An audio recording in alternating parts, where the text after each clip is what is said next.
Hi friends, அனைவருக்கும் வணக்கம். இன்னைக்கு ஒரு குட்டி கதை. ஒரு ஊர்ல ஒரு ஞானி இருந்தாராம். அவருக்கு என்ன வேலைன்னா ஊர் ஊரா போயிட்டு மக்களுக்கெல்லாம் நிறைய அறிவுரைகள்லாம் சொல்லி அவங்கள நல்வழிப்படுத்துறது தான் அவருடைய வேலையாவே இருந்துச்சா.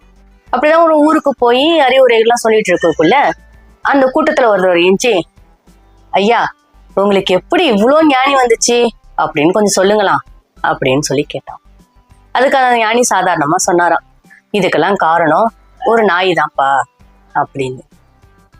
அந்த ஆள் ஐயா கோச்சிக்காதீங்க ஐயா, நான் உங்களை அவமானப்படுத்தணும் அசிங்கப்படுத்தணுன்றதுக்காக கேட்கல, உண்மையாலுமே உங்களுக்கு இவ்வளோ ஞானம் எப்படி வந்துச்சுன்ற தெரிஞ்சுக்கிறதுக்காக தான் ஐயா கேட்கறேன் நானு அப்படின்னு சொல்லி சொன்னானா.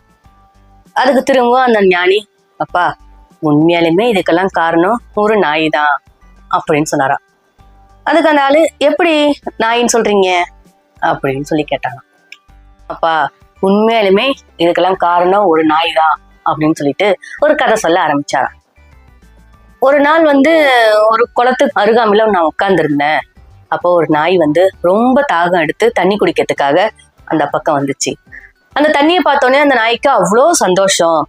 சரி தண்ணி குடிக்கலாம் அப்படின்ட்டு தண்ணி கிட்ட போகக்குள்ள எதையோ பார்த்து பயந்து பின்னாடி ஓடியாந்துருச்சு.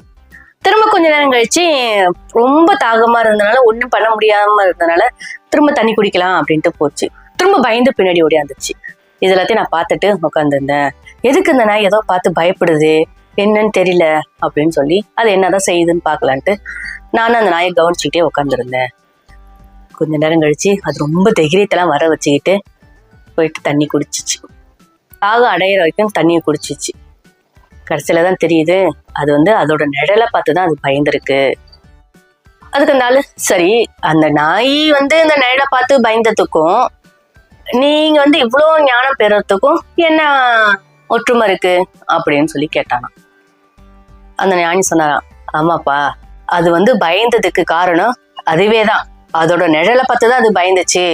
அந்த மாதிரிதான் நம்மளால முன்னேற முடியல, வாழ்க்கையில சாதிக்க முடியல, நம்ம சாதிக்காம இருக்கிறதுக்கு இவங்க தான் காரணம், இந்த சூழ்நிலை தான் காரணம், இவர்கள் தான் காரணம், நம்ம இவ்வளவு கஷ்டப்படுறதுக்கு அவங்கதான் மத்தவங்க தான் காரணம் அப்படின்னு நம்ம மத்தவங்களும் குறை சொல்லிட்டு உட்காந்துருப்போம். அது காரணம் கிடையாது. நம்ம முன்னேறாம இருக்கிறதுக்கு நம்மளுடைய சூழ்நிலையும் நம்மளுமே தான் காரணங்க. உண்மை தானேங்க. இந்த கதை கண்டிப்பா எல்லாருக்கும் பிடிச்சிருக்கும்னு நினைக்கிறேன்.